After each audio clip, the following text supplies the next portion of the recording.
بسم اللہ الرحمن الرحیم۔ بسم اللہ الرحمن الرحیم۔ پچھلے سبق میں ہم نے یہ بیان کیا تھا کہ یہ جو امہ ہے اصل میں مہما کا قائم مقام ہے۔ مہما مبتدا یکن فعل شرط ان دونوں کے قائم مقام لفظ امہ ہے، اور جب لفظ امہ دونوں کا قائم مقام ہے تو امہ مبتدا ہونے کی وجہ سے اسی میں ہونا ضروری تھا، اور یکن فعل شرط کا نائب ہونے کی وجہ سے بعدو پہ فا داخل ہونا ضروری تھا۔ تو یہ ایسا کیوں نہیں ہوگا؟ تو جواب اس کا یہی کہ ہونا تو ضروری تھا، اچھی بات یہی تھی، لیکن ہم نے دیکھا کہ امہ کا حرف ہونا متعین ہے۔ اب کیا کریں؟ اب ہم نے یہ دیکھا کہ اس کے بعد بعدو کا جو لفظ ہے یعنی اسم، وہ فوراً بلا فصل واقع ہوتا ہے ہر جگہ، تو ہم نے اسی کو امہ کی اسمیت کا بدل قرار دے دیا۔ یعنی ہم نے یہ کہہ دیا کہ جو مبتدا کے قائم مقام واقع ہے وہ کہ وہ اسم نہیں ہے، لیکن چونکہ اس کے بعد بلا فصل اسم واقع ہوتا ہے، بس اس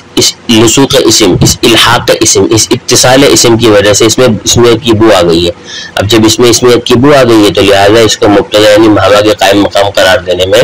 کوئی حرج نہیں ہے، کیونکہ قاعدہ یہی ہے کہ کوئی شخص اگر سب کچھ نہیں کر سکتا تو جس قدر ممکن ہے وہ کر لے، لہٰذا یہاں پر وہ کہ مبتدا کی مکمل رعایت کر کے اسم کا قائم مقام لگانا ضروری نہیں ہو سکتا تھا، تو یہاں پہ اسی پر اکتفا کر لیا ہے کہ اس کے بعد اسم لاحق ہوتا ہے اور وہ بھی بلا فصل واقع ہوتا ہے۔ اس لیے حاصل یہ کہ امہ کو حقیقتاً اسم نہیں ہے، لیکن اس لسوق کی وجہ سے حکماً اسم ہو گیا یہ۔ رہی بات فا کی کہ یکن فعل شرط ہے تو فا آنا چاہیے تھا، نہیں آ رہا، تو کہتے ہیں یہی معاملہ فا جزائیہ کا ہے کہ امہ چونکہ فعل شرط جو ہے وہ امہ جو ہے فعل شرط یکن کے قائم مقام ہے، اس لیے اس کی جزا کے شروع میں یعنی بعدو پر فا داخل ہونا چاہیے تھا، لیکن اگر ایسا کر لیتے تو امہ شرطیہ اور فا جزائیہ کا استعمال لازم آتا، جو عرب العربا کے کلام میں ناپسندیدہ ہے۔ اس لیے فا جزائیہ کو جزا کے شروع میں یعنی بعدو پہ داخل نہ کر کے جزا کے درمیان یعنی لمہ پر داخل کر دیا گیا، تو اسی ناپسندید کی وجہ سے فا کو بجائے بعدو پہ داخل کرنے کے ہم نے لمہ پہ داخل کر دیا۔ اسی کو فاضل شارح نے اپنے انداز میں یوں بیان کیا ہے کہ امہ چونکہ ابتدا کے معنی کو شامل ہے اس لیے اس کو لسوق اسم لازم ہو گیا، اور چونکہ شرط کے معنی کو شامل ہے اس لیے اس کو فا لازم ہو گیا، اور یہ لزوم فا اور لزوم لسوق اسم صرف اس لیے ہے تاکہ لازم یعنی فا اور اسمیت کسی نہ کسی درجے میں ملزوم یعنی شرط اور مبتدا کے قائم مقام ہو جائے، اور کسی نہ کسی درجے میں اس کا اثر واقع رہے۔ یعنی کہ جب آپ نے یہ بات سمجھ لی تو وہ فرما رہے ہیں تفتزانی رحمہ اللہ کہ والعامل فیہ امہ جو ہے وہ اس میں امہ ہی عامل ہے، لنیابتها للفعل، فعل سے نائب ہے یہ، والاصل مہما یکن من شیء بعد الحمد والصلاۃ، اصل میں یہ عبارت تھی۔ تو مہما ہا ہونا مبتدا، مہما یہاں پر مبتدا ہے، والاسمیۃ لازمۃ للمبتدا، اور اسمیت تو مبتدا کو لازم ہے، ویکن شرط، اور یکن یعنی مہما یکن من شیء میں یکن جو ہے وہ شرط ہے، والفاء لازمۃ له غالبا، اور شرط کے لیے جزا میں فا غالبی طور پہ لازم ہوتی ہے یعنی اکثر طور پہ۔ فحین، پس جب تضمنت امہ معنی الابتداء والشرط، کہ جب امہ جو ہے اس نے ابتدا کے معنی کو اور شرط کے معنی کو اپنے ضمن میں لے لیا، یعنی جب یہ مہما اور یکن کا نائب بن گیا، لازمت الفاء ولسوق الاسم، اس کو فا بھی لازم ہو گیا اور اسم کا لسوق بھی لازم ہو گیا، یعنی امہ کے فوراً بعد بعدو آتا ہے بغیر کسی فصل کے، تو اس کو اسمیت بھی ابتدا کا معنی بھی لازم ہو گیا، اور یعنی کہ ابتدا کی وجہ سے جب تضمنت امہ معنی الابتداء والشرط، جب امہ ابتدا کے معنی اور شرط کے معنی کا ضامن ہو گیا، ضمن میں لے لیا، تو اس کو فا بھی لازم ہو گیا اور لسوق الاسم، اور لسوق اسم بھی لازم ہو گیا۔ اقامت اللازمی مقام الملزوم، یعنی لازم کو قائم کرنا ملزوم کی جگہ پر۔ کیوں ایسے کیوں کرا؟ وَإِبْقَاءً لِأَثْرِهِ فِي الْجُمْلَةِ، کہ اس کے اثر کو جملے میں باقی رکھنے کے لیے، یعنی وہ یہ کہہ رہے ہیں کہ جب آپ نے یہ بات سمجھ لی کہ مہما جو ہے وہ مبتدا ہے اور اسمیت اس کو لازم ہے، یعنی کہ مبتدا ہونے کی وجہ سے، اور یکن شرط ہے تو فا لازم ہے، تو فحین تضمنت، اب اس وقت جو ہے وہ اما جو ہے ابتدا کے معنی کو اور شرط کے معنی کو متضمن ہو گیا۔ اب جب یہ متضمن ہو گیا تو اس کو فا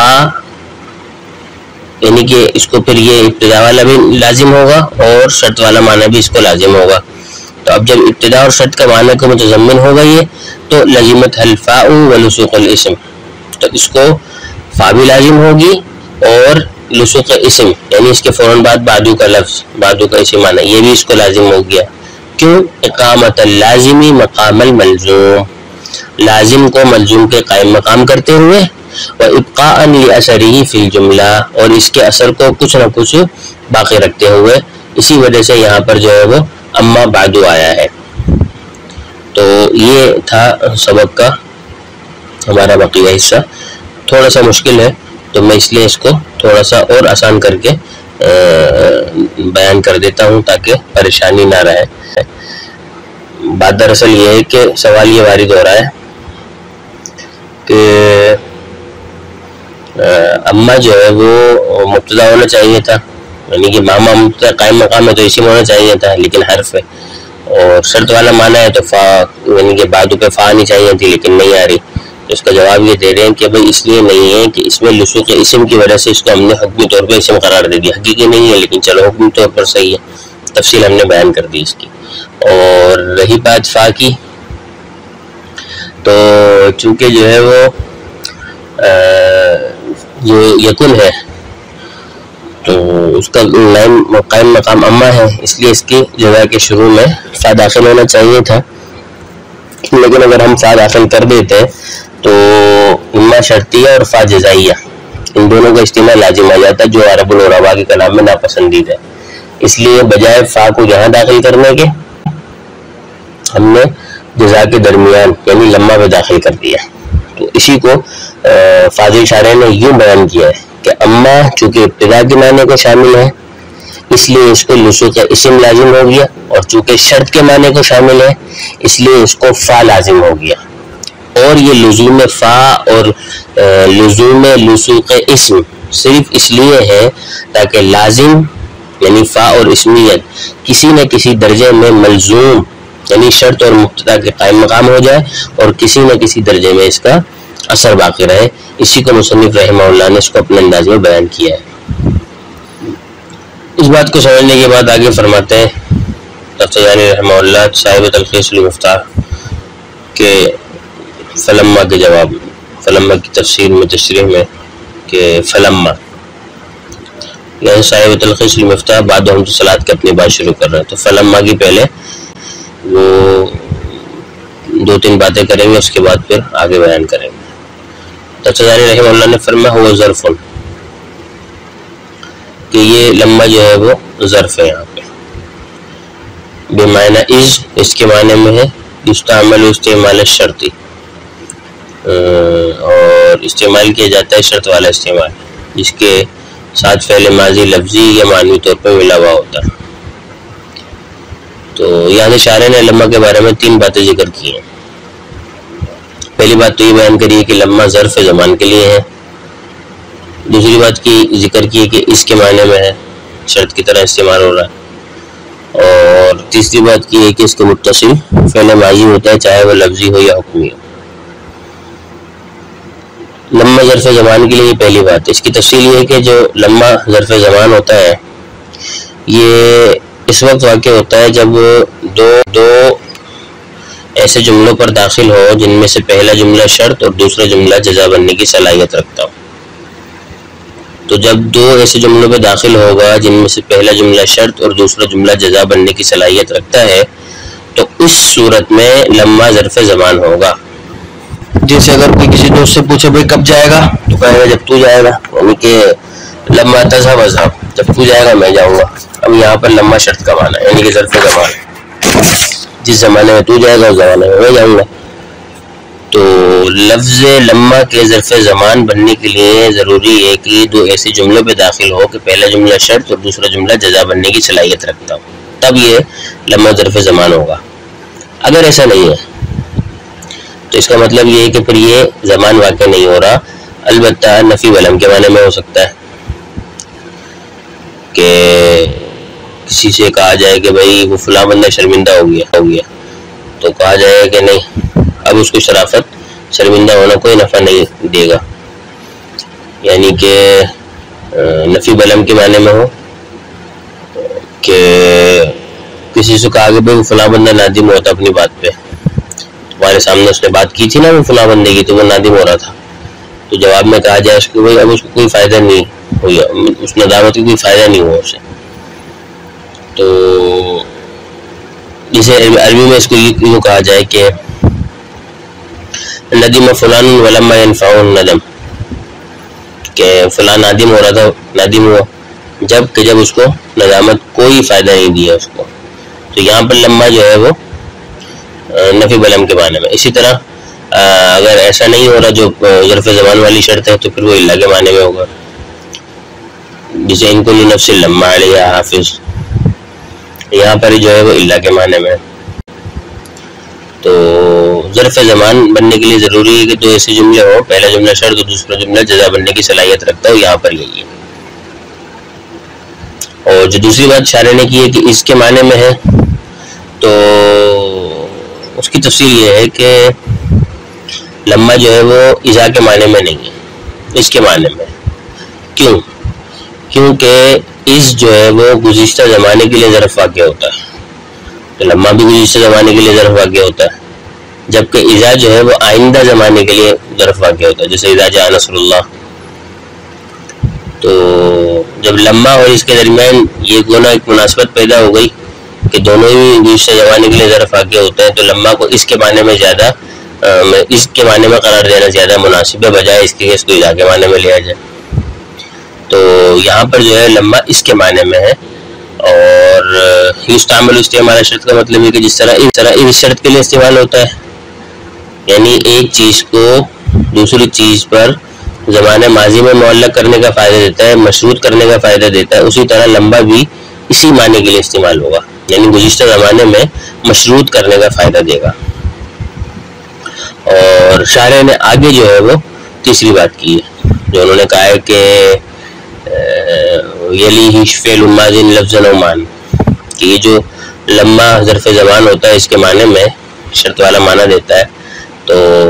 اس سے جو متصل فعل ہوگا وہ ماضی ہوگا، کیونکہ زمانہ گزشتہ کے لیے ظرف واقع ہو رہا ہے تو یہ فعل ماضی میں داخل ہوگا. اب چاہے وہ فعل ماضی لفظوں میں ہو، یعنی کہ لفظوں میں فعل ماضی ہے، لفظوں میں مطلب صیغہ فعل ماضی کا ہے وہ، جیسے متن میں فلما کانا ہے تو لما کانا پہ داخل ہے تو کانا فعل ماضی ہے. تو لما جو ہے وہ شارح کہتے ہیں کہ یہ اس کے ساتھ فعل ماضی میں لگا ہوتا ہے لفظاً، یعنی صیغہ ہی فعل ماضی کا ہو، یہ بھی صحیح ہے، یا پھر اس میں تعمیم ہے، صرف لفظوں ہی میں نہ ہو، یعنی ماضی ہی کا صیغہ نہ ہو، بلکہ بعض دفعہ مانن بھی ماضی ہوتی ہے، یعنی صیغہ تو ماضی کا نہیں ہوتا لیکن وہ ماضی کے حکم میں ہوتا ہے. جیسے لما یکن زید قائما اکرمتک، کہ جب زید کھڑا نہیں ہوا تو میں نے تیرا اکرام کیا. تو یہاں پر لم یکن جو ہے وہ فعل مضارع ہے بلم، یعنی کہ یکن فعل مضارع لم ہے لیکن ہے ماضی کے حکم میں. تو تفسیرانی رحمہ اللہ نے جو کہا ہے لفظاً اور مانن، تو اس کا مطلب یہ ہے کہ لما کے بعد فعل ماضی ہوگا، چاہے وہ لفظی ہو جیسے متن میں ہے کانا، یا لفظی نہ ہو لیکن حکمی طور پر وہ اس کے ماضی کے معنی میں ہو. تو یہ تفصیل شارح مولانا نے بیان کی. فرماتے ہیں فلما، کہ لما جو ہے وہ ظرف بمعنی از، کہ وہ یہاں پر اس کے معنی میں ہے، اذا کے معنی میں نہیں ہے، لہذا یستعمل استعمال شرط، لہذا اس کا استعمال شرط والے استعمال کی طرح کیا جائے گا. یلیہ فعل ماضی، جس کے ساتھ فعل ماضی ملا ہوا ہوگا لفظاً لفظی طور پر یا معنوی طور پر. اس کو شارح رحمہ اللہ نے بیان کیا ہے. آگے ماتن نے علم بلاغت کی تھوڑی تفصیل بیان کی ہے اور اس کی بلندی و شرف کو بیان کیا ہے، اور شارح نے اس پر پھر اپنی چیزیں بیان کی ہیں. تو انشاءاللہ العزیز وہ تفصیل ہے، اس کو ہم اگلے سبق میں بیان کریں گے. ہم یہاں پر صرف یہ دوبارہ بات کر دوں کہ جو پچھلے والے سبق میں ایک جملہ تھا تفتزانی رحمہ اللہ کا کہ مہما ہونا مبتدا والاسمیۃ لازم للمبتدا ویکن شرط، تو اس کو تھوڑا سمجھنے کی ضرورت ہے. تو وہ کہ شارح نے اس کو یوں بیان کیا ہے کہ اما ابتدا کے معنی کو شامل ہے اس لیے اس کو لسوق اسم لازم ہو گیا، اور چونکہ شرط کے معنی کو شامل ہے اس لیے اس کو فا لازم ہو گیا. اور یہ لزوم فا اور لزوم لسوق اسم صرف اس لیے ہے کیوں، تاکہ لازم یعنی فا اور اسمیت کسی نہ کسی درجے میں ملزوم یعنی شرط اور مبتدا کے قائم مقام ہو جائے اور کسی نہ کسی درجے میں اس کا اثر باقی رہے. یہ مصنف رحمہ اللہ نے اس کو بیان کیا ہے، جس کو ہم نے تقریباً تکرار کے ساتھ اس لیے بیان کیا تاکہ طلباء کے سمجھنے میں آسانی ہو. اللہ تبارک و تعالی سمجھنے کی توفیق عطا فرمائے، علم بلاغت میں درک پیدا فرمائے، قرآن تک پہنچائے. وما توفیق الا باللہ.